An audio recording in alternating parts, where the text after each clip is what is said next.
नमस्कार मित्रों, इस वीडियो में आप लोग जान पाएंगे कि जिस तरह से यादवों के कुल देवता भगवान श्री कृष्ण जी हैं तथा कुल देवी योगमाया विंध्यवासिनी जी हैं, उसी तरह से यादवों के कुल वृक्ष भी है, जिसे बहुत ही कम लोग जानते होंगे। इसके साथ ही आप लोग यह भी जान पाएंगे कि आज वर्तमान समय में जाने अनजाने में लोग बड़ी तेजी के साथ शमी के वृक्ष को क्यों लगा रहे हैं। तो मित्रों, जैसा कि इस बात को सभी लोग जानते हैं कि पर्यावरण संतुलन के लिए किसी भी वृक्ष को आप लगा सकते हैं और ऐसा करना आवश्यक भी है, किंतु कुछ वृक्ष ऐसे भी हैं जिनका महत्व आध्यात्मिक दृष्टिकोण से भी है, जैसे में यादवों का कुल वृक्ष। किंतु यादवों के कुल वृक्ष को बताने से पहले हम यह बताना चाहेंगे कि आजकल लोग बड़ी तेजी से अपने घरों में शमी के वृक्ष लगा रहे हैं,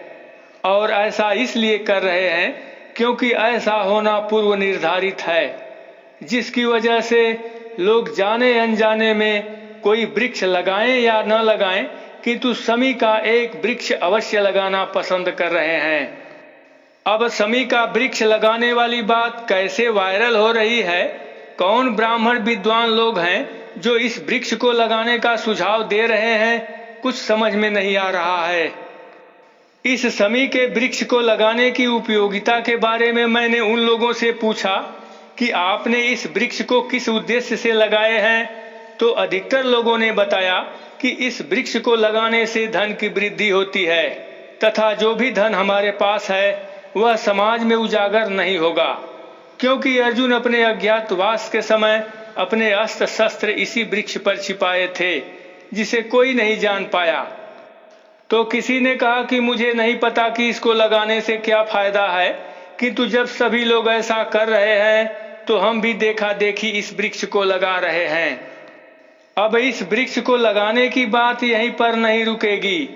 क्योंकि इस वृक्ष को लगाने का अभियान घोर कलयुग आने तक तीव्र गति को प्राप्त कर लेगा, क्योंकि शमी का वृक्ष घोर कलयुग आने का एक संकेत भी है। अब आप कहेंगे कि भैया ये कैसे संभव हो सकता है,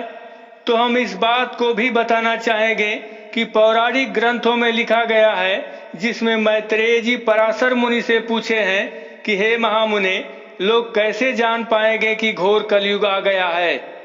तो इस पर पराशर मुनि बोले, जब चारों तरफ शमी के वृक्ष दिखाई देने लगे तो लोगों को समझ लेना चाहिए कि घोर कलयुग आ गया है।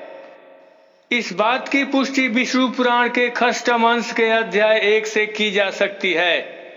जिसमें लिखा गया है कि कलयुग में प्रायः सन के बने हुए सबके वस्त्र होंगे और अधिकतर शमी के वृक्ष होंगे। इस प्रकार से देखा जाए तो शमी के वृक्ष को तेजी के साथ लगाया जाना कलयुग के बढ़ते हुए प्रभाव का एकमात्र संकेत ही है, जो जाने अनजाने में लोग इस वृक्ष को लगा रहे हैं।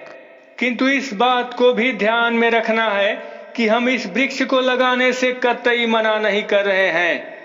क्योंकि वृक्ष लगाना पर्यावरण संतुलन के लिए आवश्यक भी है, किंतु धार्मिक दृष्टिकोण से शमी के वृक्ष की महत्ता क्या है आप लोगों ने जाना। अब हम इस बात को बताना चाहेंगे कि यादव लोगों का कुल वृक्ष पारिजात है, जिसे कभी भगवान श्री कृष्ण अपनी पत्नी सत्यभामा के साथ उस वृक्ष को इंद्र से घोर युद्ध करके प्राप्त किए थे और बड़े सम्मान के साथ उस वृक्ष को अपने आंगन में स्थापित किए थे। मित्रों, भगवान श्री कृष्ण द्वारा लाए गए पारिजात वृक्ष की एक खास विशेषता यह थी कि उस वृक्ष को देखने जब सभी यादव लोग आए और उसके सामने खड़े होकर जब उसको प्रणाम किए, तो उन लोगों को यह एहसास हुआ कि हम मनुष्य नहीं देवता हैं, जो किसी निश्चित उद्देश्य को पूरा करने के लिए मनुष्य रूप में यदुवंश में जन्म लिए हैं। इस तरह की घटना का वर्णन विष्णु पुराण के पंचम अंश के अध्याय 31 में कुछ इस प्रकार से लिखा हुआ मिलता है। तदंतर सत्यभामा के सहित गरुड़ से उतरकर उस पारिजात महावृक्ष को सत्यभामा के गृह उद्यान में लगा दिया,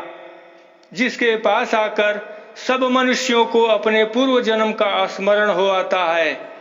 और यादवों ने उस वृक्ष के पास आकर जब अपना मुख देखा तो उन्हें अपना शरीर अमानुष अर्थात देवता के रूप में दिखाई दिया। तो मित्रों, जिस प्रकार से यादवों के कुल देवता यदुवंश शिरोमणि भगवान श्री कृष्ण हैं तथा यादवों की कुल देवी योगमाया विंध्यवासिनी जी हैं, उसी तरह से यादवों का कुल वृक्ष पारिजात वृक्ष है, जिसे आप लोगों ने जाना, जिसे हम सभी यादवों को इस वृक्ष को कभी नहीं भूलना है। अब कुछ लोग कहेंगे कि वर्तमान समय में इस वृक्ष को कैसे पहचाना जाए,